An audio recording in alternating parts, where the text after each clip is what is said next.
Muy buenos días.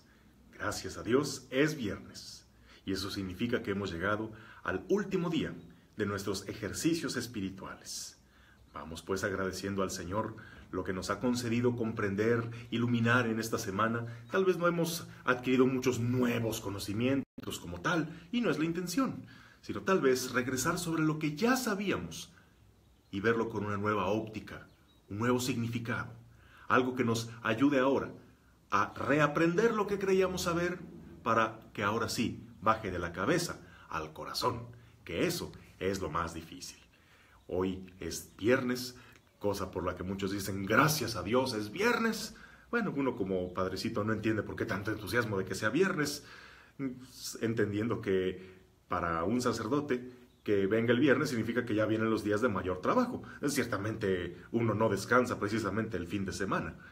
Pero bien, gracias a Dios es viernes, así como doy gracias a Dios también que sea lunes, y todos los días son motivo para dar gracias a Dios. Y hoy en particular, porque llegamos al final de una pequeña recta, que esperamos, esta no es el camino, es el impulso para comenzar un nuevo camino en Jesús.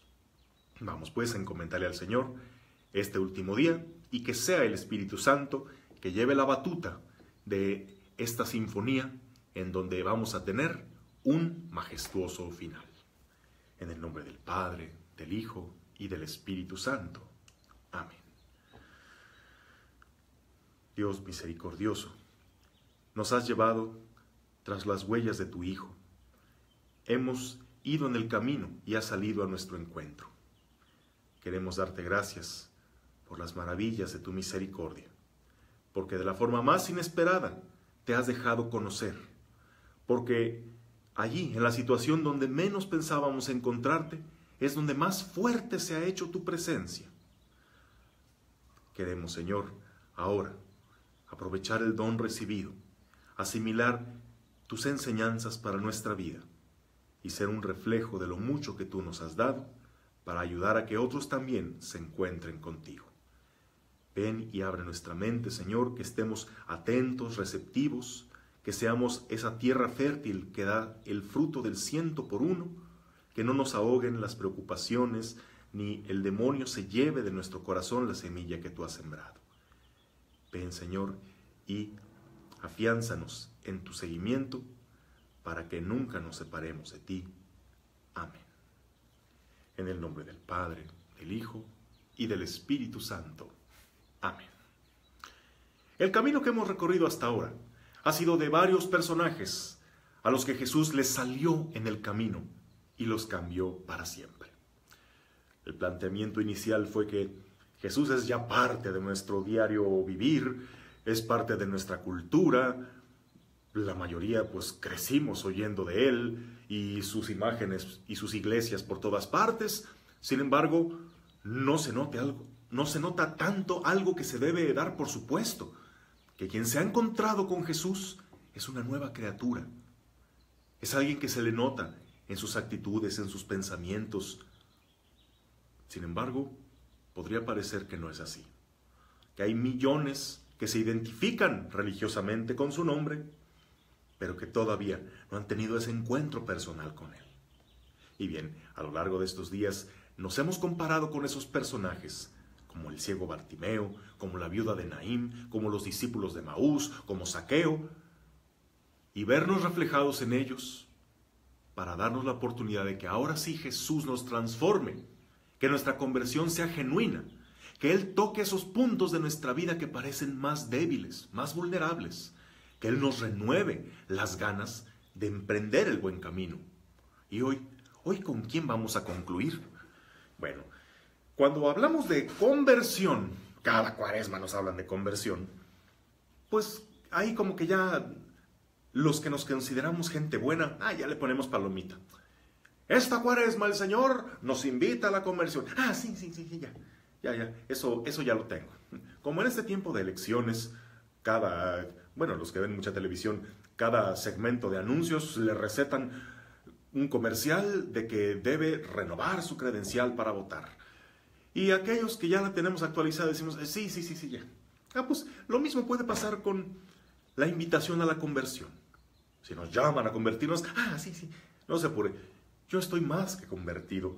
Yo ni necesito conversión. Es más, se me hace que me hace falta portarme un poquito más mal, porque yo soy una persona honesta, que trabaja, persona de familia, que va a misa, yo no robo, yo no mato, yo no cometo grandes atrocidades, pecadillos así leves, ¿verdad? Pero digamos, ¿por qué he de convertirme yo si no soy mala persona? Y ahí está nuestro error. Considerar que convertirse es exclusivo para un alma perdida. Así, imaginamos que es necesitado de conversión alguien que se la vive en las cantinas, completamente alejado de Dios, de su familia, alguien que se rehúsa de una forma contumaz a acercarse a los sacramentos, que vive renegando de Dios o negándolo, alguien que lleva una vida doble, un político corrupto. Esos son los necesitados de conversión, no la gente buena que todavía llenamos los templos. Bueno, podemos pensar precisamente, ¿y uno qué cambia? ¿De qué se convierte si uno no hace nada malo? Pero debemos de entender que el reino de Dios inaugurado por Cristo, en él ser bueno no es suficiente. De hecho, dice unas palabras algo fuertes. Si su justicia no es mayor que la de los escribas y fariseos, ciertamente no entrarán en el reino de los cielos. Caramba. Y si te pones a repasar que los escribas y fariseos eran los más rigurosos cumplidores de la ley, que no les bastaba con la ley ya dada en los mandamientos, tenían que pormenorizar cada aspecto de la vida de modo que todo lo hicieran bien, que todo estuviera controlado, regulado, para que no hubiera el menor riesgo de fallarle y desagradar a Dios. Jesús nos dice que nuestra justicia debe ser superior a la de ellos. O sea que ser el máximo cumplidor de la ley no es suficiente. Caray, entonces ahí es donde yo me confundo, donde yo me enredo, porque, bueno, Señor, pues ¿ahora qué quieres? Primero me dicen que debo cumplir tu ley, que debo cumplir los mandamientos. Luego me dices que eso no es suficiente, que ni siquiera chance de entrar al reino de los cielos tendría haciendo eso.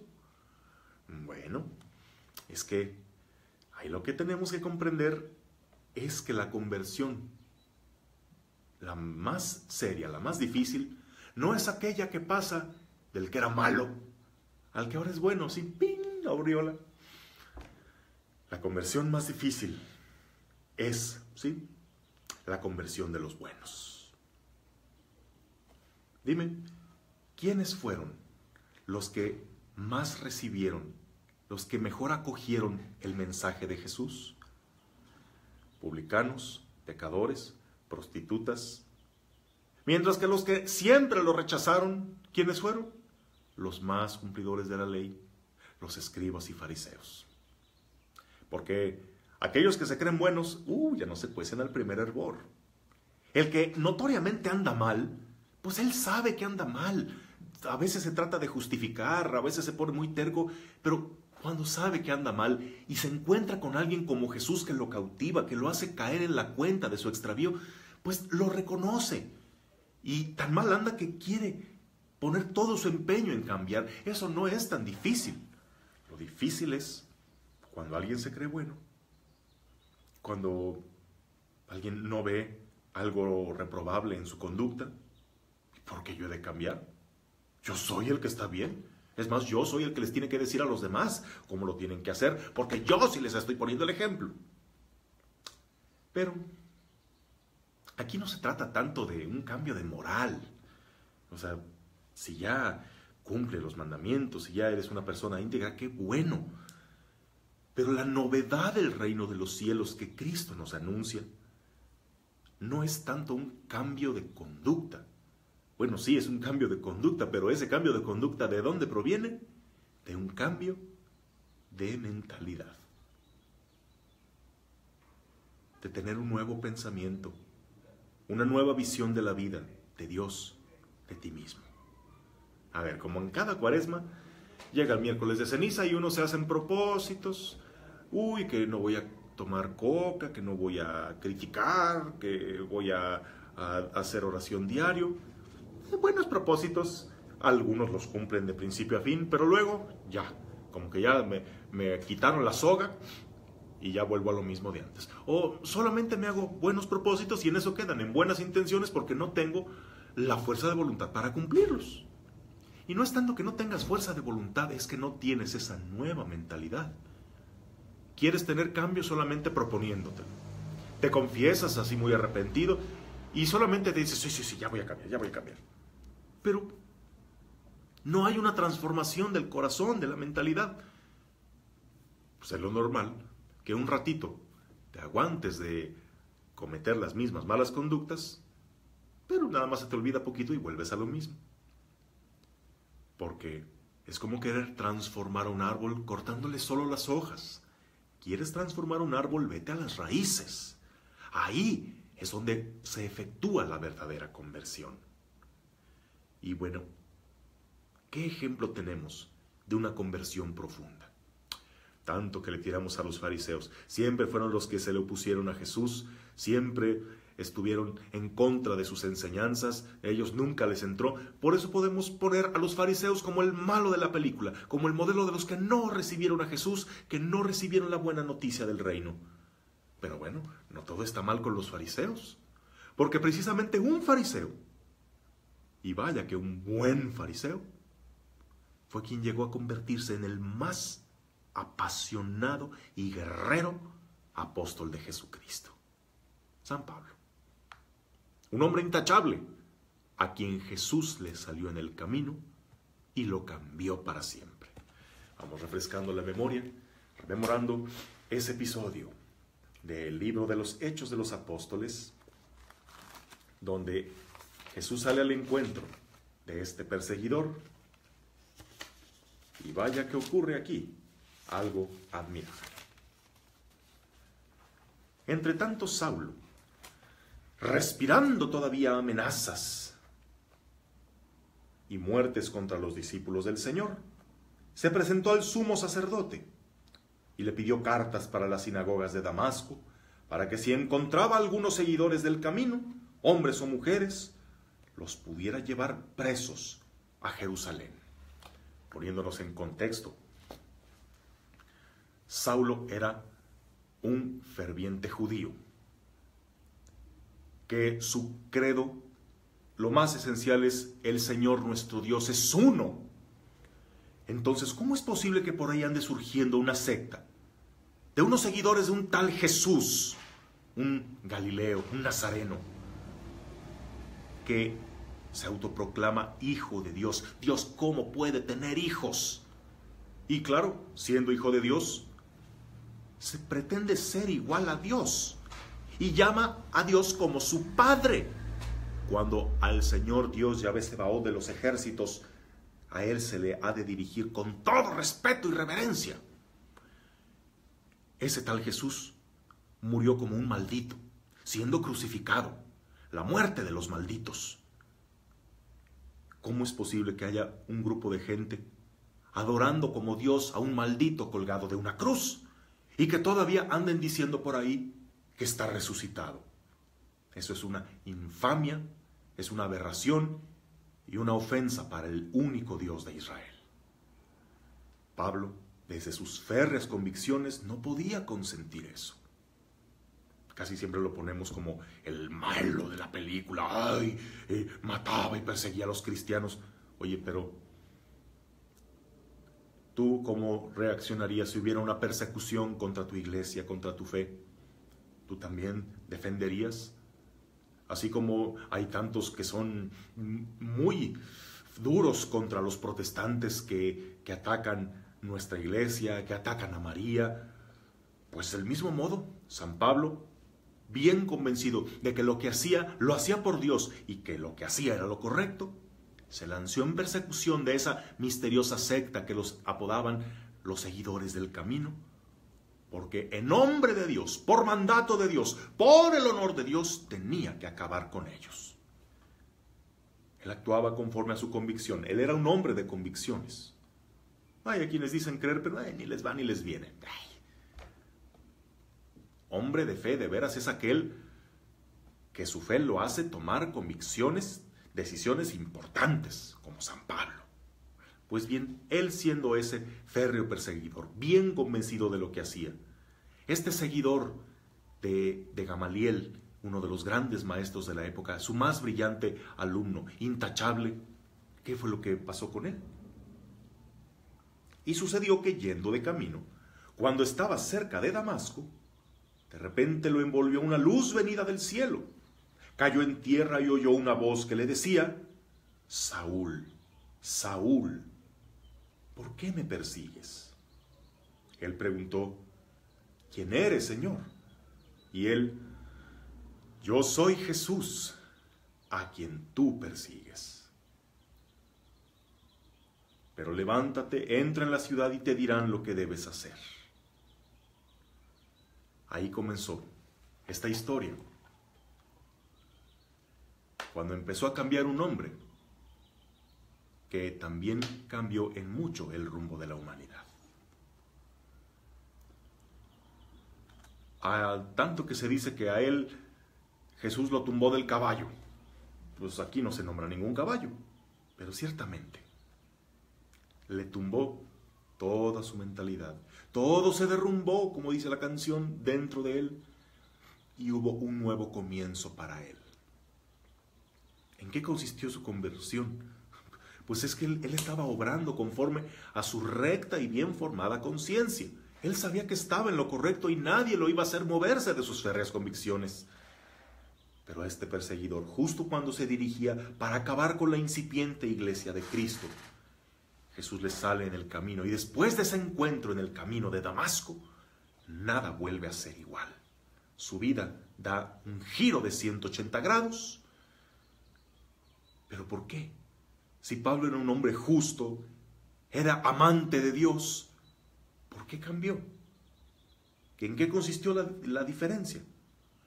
¿Pablo pasó de ser malo a ser bueno? No.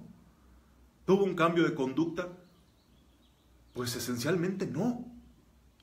Lo que tuvo fue un cambio de mentalidad, y algo que se refleja en Filipenses 3, versículos del 4 al 12, que dice así: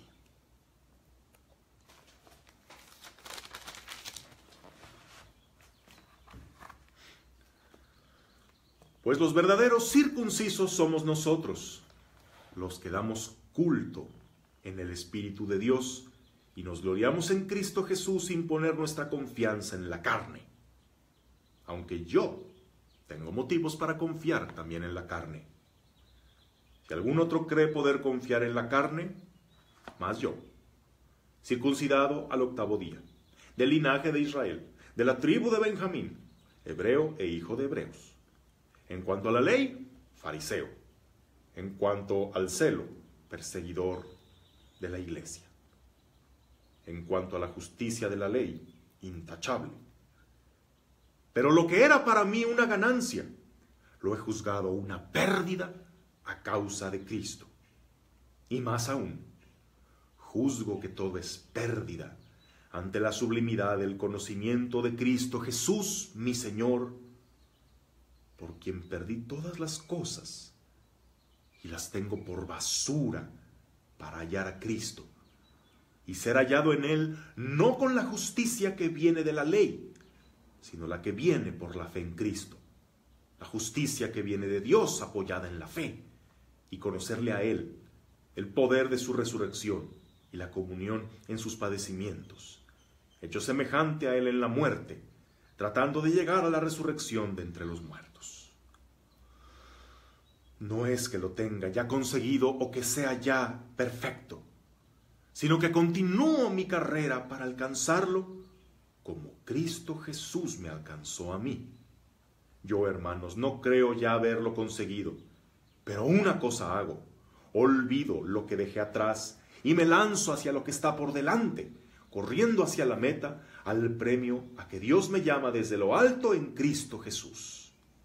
Así pues, todos tengamos este sentimiento, y si en algo sienten de otra manera, también eso se los revelará Dios.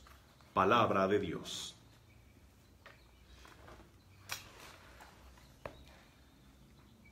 Lo que él antes tenía por valioso, ahora lo tiene por basura.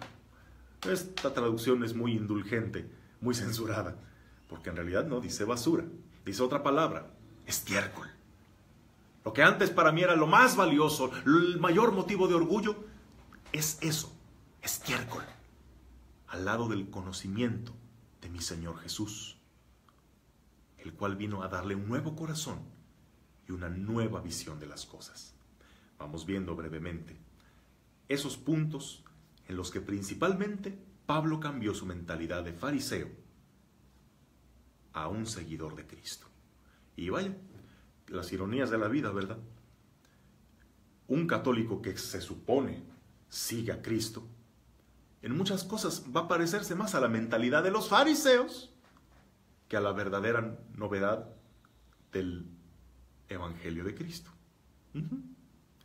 Para que no nos espantemos y reconozcamos en qué de veras necesitamos los que nos hemos proclamado cristianos toda nuestra vida, en qué necesitamos convertirnos para tener ese nuevo comienzo.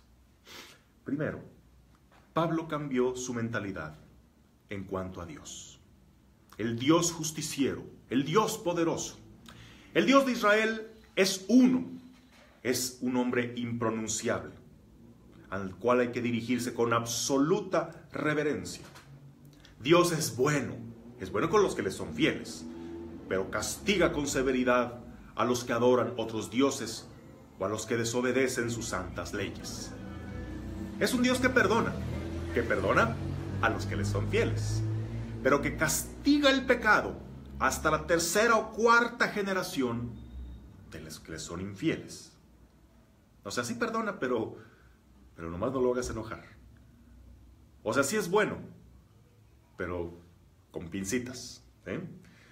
Es el Dios 3 veces santo, ante el cual hay que estar continuamente purificándose de alma y cuerpo, evitar toda contaminación al contacto con lo impuro, dígase con los extranjeros, dígase con los pecadores, dígase con los paganos, o con todo aquello que puede representar impureza, inclusive una mujer o el contacto con la sangre.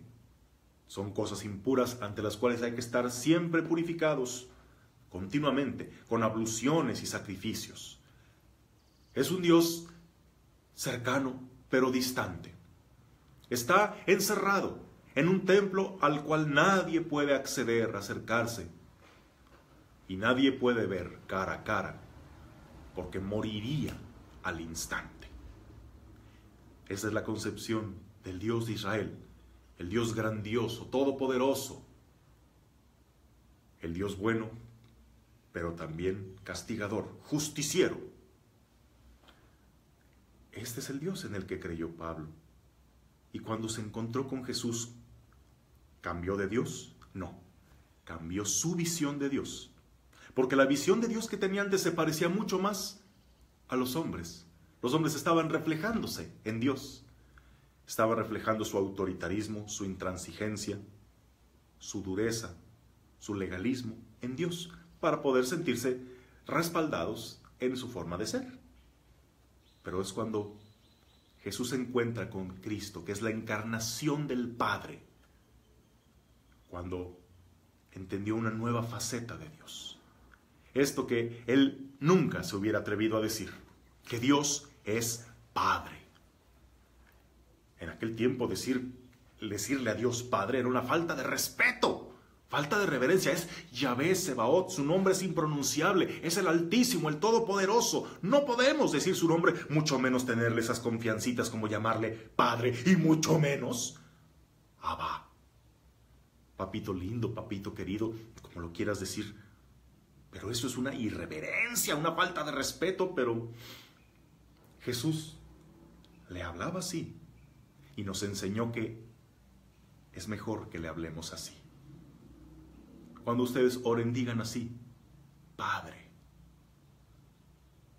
Él, dirigiéndose a Dios, lo hacía de una forma tan cariñosa: Padre. Nunca llena a Dios con un montón de títulos reverenciales. Lo llama con esa confianza y esa ternura: Padre. ¿Cuántos de nosotros también ante el nombre santísimo de Dios le ponemos tantos apelativos? Señor Dios Todopoderoso. Y qué bueno, señal de que tenemos ese sentido de reverencia ante lo sagrado. Pero ¿cuándo tenemos la confianza de ver a Dios con la ternura, el cariño de un niño que se dirige a su padre? Bueno, ¿qué clase de padre es? Porque hay de padres a padres. Hay papás muy duros, intransigentes, estrictos, abusivos, golpeadores, alcohólicos o simplemente ausentes. Jesús nos viene a enseñar cómo es ese padre, qué clase de padre es Dios. Es un papá que ama a sus hijos, no nada más a los buenos. De hecho, no hace la distinción entre los buenos y los malos porque todos son sus hijos. Pero precisamente al que está más extraviado, al que manifiesta mayor necesidad, bajo aquel principio de ámame cuando menos lo merezca, porque es cuando más lo necesito, al más extraviado le dedica las mayores atenciones. Es un papá que hace salir el sol sobre justos y pecadores, que hace caer la lluvia sobre los campos de uno y de otro, que tanto amó al mundo, que le entregó a su hijo, que se entregó él mismo hecho hombre. ¿Para qué? ¿Para venir a juzgar, sentenciar a los pecadores? No, para salvarlos. Para que él, sin intermediarios, tuviera el contacto con el pecador. Cosa impensable, porque uno tenía que ser totalmente puro para poder aspirar a tener contacto con Dios. Pero mira, es Dios el que sale, el que se ensucia las manos, el que pisa nuestros caminos, el que se mancha de nuestro pecado, al tomarnos sobre sus hombros como el buen samaritano, al mancharse en el abrazo, como aquel padre que abraza a su hijo que venía mugroso de cuidar puercos. Es Dios el que sale al encuentro del pecador, porque lo ama, porque quiere que se salve, porque no es afán suyo condenar, solo porque vivía extraviado de sus caminos. Más bien, aquel que vive extraviado de sus caminos ya está encontrando su castigo y su condenación en esta vida. La intención de Dios no es acabarlo de rematar en la eternidad, sino buscar salvarlo para esta vida y para la otra. Ese padre que es como el pastor que deja las 99 ovejas que tiene muy bien portadas por salir a buscar a la única que se le perdió. Por ella es por quien tiene más interés. Es como ese padre que recibe al hijo ingrato, no con reproches, sino con la inmensa alegría de haberlo recuperado. Un padre al que nos hemos de dirigir con respeto, sí, pero sobre todo con la confianza de llamarle como Jesús, Abba, Padre. San Pablo, cuando entendió esto, lo formula de una forma maravillosa en Romanos 8, 15, 17.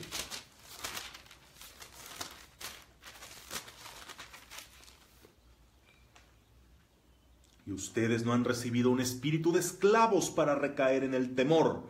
Antes bien ha recibido un espíritu de hijos adoptivos que nos hace exclamar, Abba, Padre. ¿Cuántos fieles católicos sabrán que parece que tienen un espíritu de esclavos? Porque solamente recaen en el temor, porque su relación con Dios está basada en el temor, en el miedo a lo que me va a hacer si no hago esto, qué me va a pasar, me va a castigar, es que si lo ofendo, es que ofender a Dios, caray, como si Dios fuera alguien tan sentidito que hasta no adivinarle el pensamiento le molesta. Tú tienes esa confianza de llamarle Padre, de que el hecho de sentir que Él te mira, ¿eso te llena de confianza? O más bien sientes que hay una cámara de vigilancia que te está observando que te dice, ya te caché, ¿eh? Y te las voy llevando, ¿eh? ¿Cuál es el tipo de relación con Dios? ¿Con qué clase de Dios nos relacionamos? ¿De veras es el mismo? ¿De veras es el que Jesús nos enseñó, el que Pablo comprendió y le cambió completamente su percepción de Dios? Pablo pasó de temer al Dios omnipotente a amar al Padre del cielo, que lo amó primero. Para ti, para mí, ¿cómo es nuestra relación con Dios? ¿Vivimos solo temerosos del castigo? El sentirnos amados nos mueve a corresponder al infinito amor de nuestro Padre Dios. ¿Qué clase de padre es el que creo tener en Dios? Ese padre duro, ese padre que abandonó la casa, ese papá que tenía una doble vida, ese papá que golpeaba. ¿Qué clase de padre es el que tienes en Dios? Te preocupa mucho lo que tú tienes que hacer por Dios, más que lo que Dios te ama a ti. Vamos leyendo Gálatas 2:20.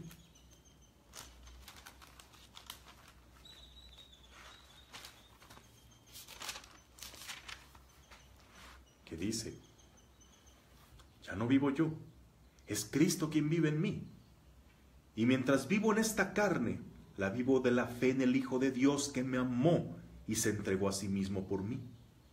No anulo la gracia de Dios, pues si por la ley se obtuviera la justicia, habría muerto en vano Cristo.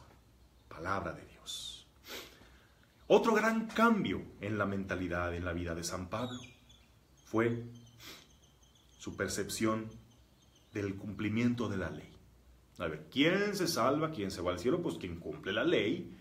Pues sí, ¿no? Pues creo que eso siempre nos han enseñado, creo que siempre eso es lo más lógico, ¿no? Hay que cumplir la ley y no desobedecer los mandamientos, porque esa es la diferencia entre salvación y condenación. O sea, es algo que uno se tiene que ganar, uno se tiene que merecer con el cumplimiento de la ley. ¿Hasta ahí vamos de acuerdo? Bueno, pues claro, eso es de lo que todos nosotros crecemos convencidos, y por supuesto que Pablo también. Pero llega un momento en que Pablo cae en la cuenta de algo, en que esta lógica de la retribución por mis buenas obras, pues no era capaz de salvar a nadie. Porque en primer lugar, todos pecaron y todos se hallan privados de la gloria de Dios. Cae en la cuenta, como dice en la carta a los Romanos, no hay un solo justo.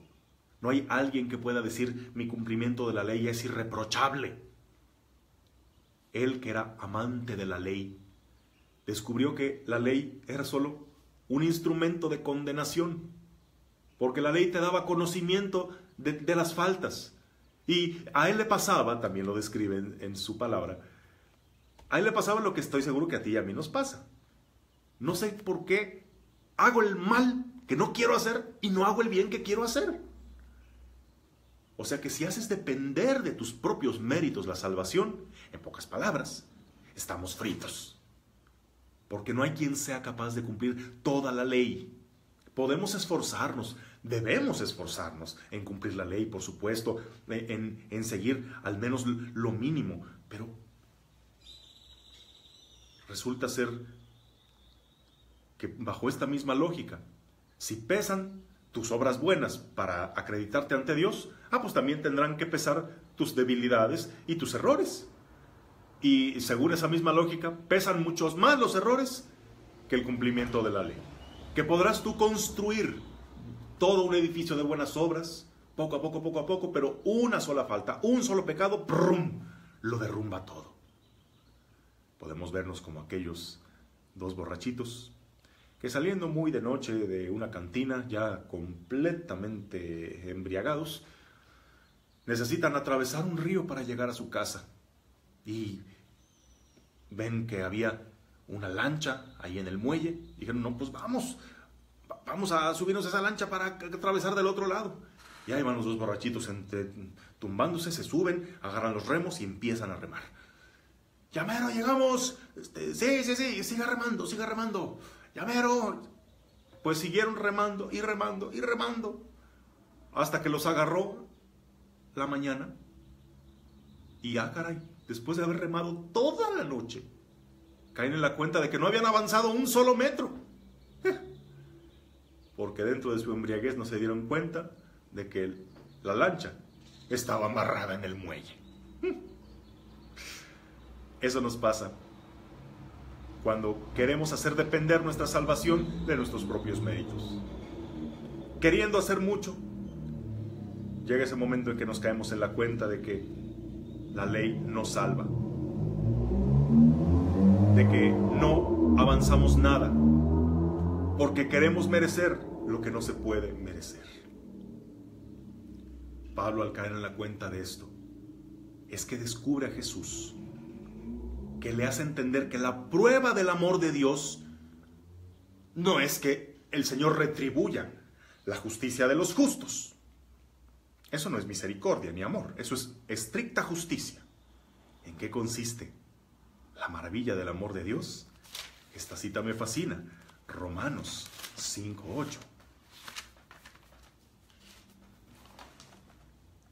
En verdad, apenas habrá quien muera por un justo. Por un hombre de bien, tal vez alguno se atrevería a morir. Mas la prueba de que Dios nos ama es que Cristo, siendo nosotros todavía pecadores, murió por nosotros. Es la muerte de Cristo en la cruz, el sacrificio que por amor vino a padecer por nosotros, ahí donde cargó con nuestros pecados para anularlos en la cruz. Es ese el sacrificio que a nosotros nos consigue la salvación. Ahora, el pecado no es el motivo de nuestra condenación, sino que el mismo pecado tiene un propósito en el plan de Dios. Romanos 11:32, Dios encerró a todos en la rebeldía para poderse apiadar de todos. Y donde abundó el pecado, sobreabundó la gracia. De modo que el pecado no es el obstáculo, sino el imán que atrae el amor misericordioso de Dios. El pecador no es aquel que debe sentirse completamente excluido de la presencia de Dios, sino que se sabe buscado, amado por Dios. Y al acercarse a Él, ahora sí es capaz de transformar su mentalidad, su corazón, para dejar la esclavitud del pecado y vivir como un salvado. Algunos malentienden a San Pablo al decir que uno no se salva por las obras de la ley. O sea que uno puede pecar con toda tranquilidad. No. Esto significa que debemos reconocernos pecadores antes que justos. ¿Recuerdan la oración del publicano y el fariseo? Te doy gracias, Señor, porque yo no soy como los demás hombres, porque yo sí cumplo, porque yo sí hago. Mientras el publicano decía, Señor, ten misericordia de mí, que soy un pecador. ¿Y quién fue el justificado? El fariseo, él se consideraba justo él mismo. El publicano fue justificado, o sea, su justicia le vino del amor y la misericordia de Dios. Eso significa esta palabra que tanto menciona San Pablo, la justificación del pecador. No quiere decir que síganle pecando, ustedes tranquilos, ya Cristo hizo todo por nosotros, así que a darle vuelo a la hilacha. No. Sino que al experimentarnos pecadores, nos experimentamos objetos de la misericordia de Dios. Es reconociendo la incapacidad de salvarte por tus méritos personales y dejarte salvar por Jesucristo. Esto nos hace recibir la salvación como un don, no algo que tenemos que merecer, sino que agradecer, que recibimos siendo completamente indignos. Esto nos hace humildes y más compasivos por los demás. Entonces el cambio de San Pablo, primero del Dios justiciero y poderoso al Dios que es papá, de ser un justo cumplidor de la ley a ser el pecador perdonado y redimido por la gracia. Pablo creció convencido de que la salvación es algo que uno se merece por el cumplimiento de las obras de la ley, pero se cae en la cuenta de que uno no puede cumplir toda la ley. Uno no puede salvarse por sí mismo porque es algo tan grande que no puede merecerse. A ver, ¿cuántas obras puedes tú hacer para merecerte eso? Se cuenta la simpática historia de un buen hombre, justo cumplidor de los mandamientos, que le llegó la hora de morir y llegó a las puertas del cielo, diciéndole a San Pedro, hola, ya llegué, aquí estoy listo para entrar al cielo. Y San Pedro le dice, ¿y a usted quién le dijo que va a entrar al cielo? No, pues es que yo fui una muy buena persona en la tierra, yo creo que me merezco el cielo. Pues fíjese que no, le dice San Pedro. Fíjese que para poder entrar aquí hace falta haber acumulado 1000 puntos en su vida. Así que, a ver, váyame diciendo sus buenas obras a ver si los completa. Ah, pues como nada. Ahí le va. Iba a misa todos los días. Bien, 3 puntos. Faltan 997. ¿Qué más? ¿Tan poquito? Bueno, ensayaba el coro de misa de 10 de los domingos. 1 punto. ¿Qué más? No más 1 punto. Organizaba las despensas para los pobres. 2 puntos. Ok. Faltan 992. ¿Qué más? Le era fiel a mi esposa. Pues esa era tu obligación, pero pues para que veas, te doy 2 puntos. ¿Qué más? Pagaba mis impuestos. Pues eso casi nadie lo hace. Para que veas, te voy a dar 3 puntos. Pero faltan todavía 980 y tantos. ¿Qué más? Entonces, este buen hombre empezaba a sudar frío porque se le estaban acabando las buenas obras y le faltaba mucho para completar los 1000 puntos. De modo que, así sudoroso y preocupado, seriamente preocupado, se dijo: híjole, yo creo que este paso voy a necesitar de la misericordia de Dios. 1000 puntos. Pase usted, le dice San Pedro.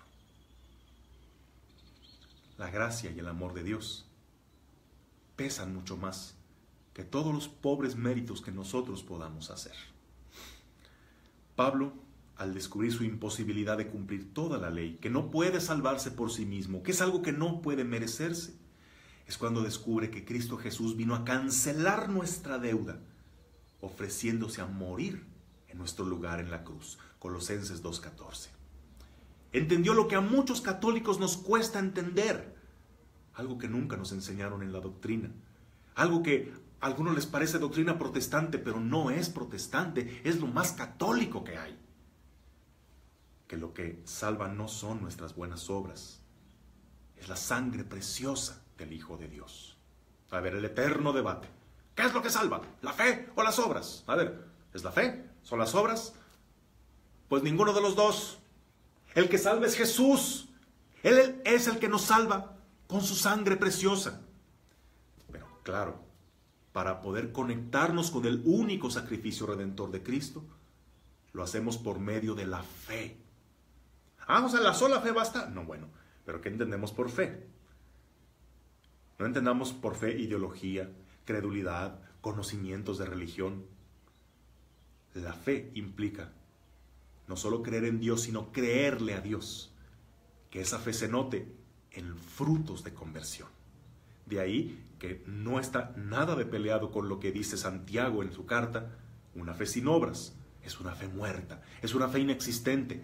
En realidad no hay fe cuando solamente yo digo, creo en Cristo, soy salvado, pero no se notan en mí los frutos. Pero sí me cachan, son los frutos. Es la consecuencia, no la condición. Voy a vivir con los frutos del Espíritu Santo, pero porque he sido salvado por pura gracia de Dios. Cuando he creído en Jesús y aceptado su amor por mí, entonces Él me da su Espíritu que me hace capaz de transformar mi mentalidad y de ahora sí vivir las buenas obras que corresponden a un redimido.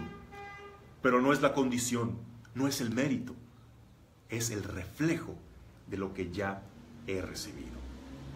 ¿Qué tengo entonces que hacer para salvarme? Pablo lo resumió en esta genial cita de Romanos 10, 9, 10. Si confiesas con tu boca que Jesús es el Señor y crees en tu corazón que Dios lo resucitó de entre los muertos, serás salvo. Pues con el corazón creemos para obtener la justificación y con la boca hacemos confesión de nuestra fe para alcanzar la salvación. Como el creer con el corazón no es lo mismo creer en Dios que creerle a Dios. Hay que arriesgarse a seguirlo para renunciar a nuestros propios caminos de salvación. Y confesar con la boca es no solo identificarse como seguidor de Jesús, sino efectivamente hacerlo Señor de toda nuestra existencia. Y como Pablo, descubrir la grandeza de la verdad revelada en Cristo.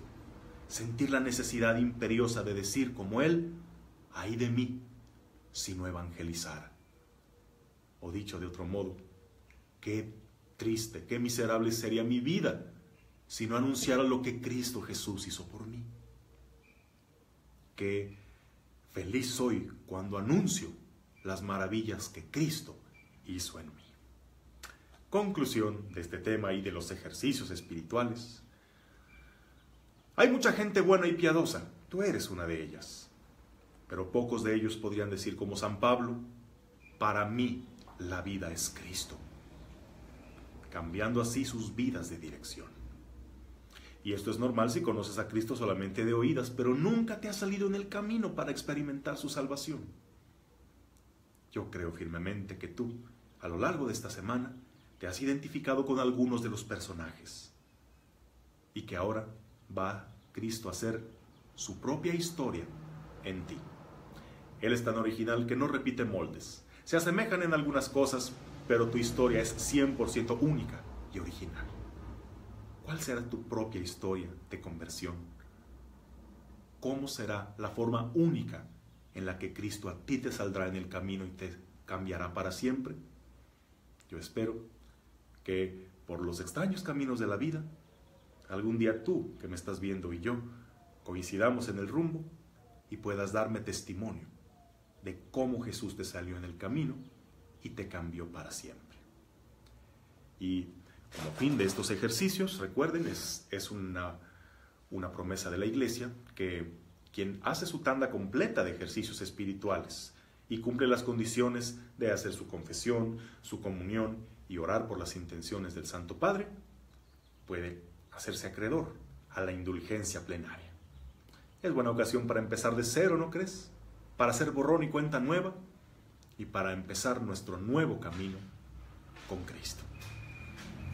La bendición de Dios Todopoderoso, Padre, Hijo y Espíritu Santo, descienda sobre todos ustedes y permanezca para siempre. Muchas gracias. Nos seguiremos viendo a vivir intensamente la Semana Santa. Que el Señor te bendiga.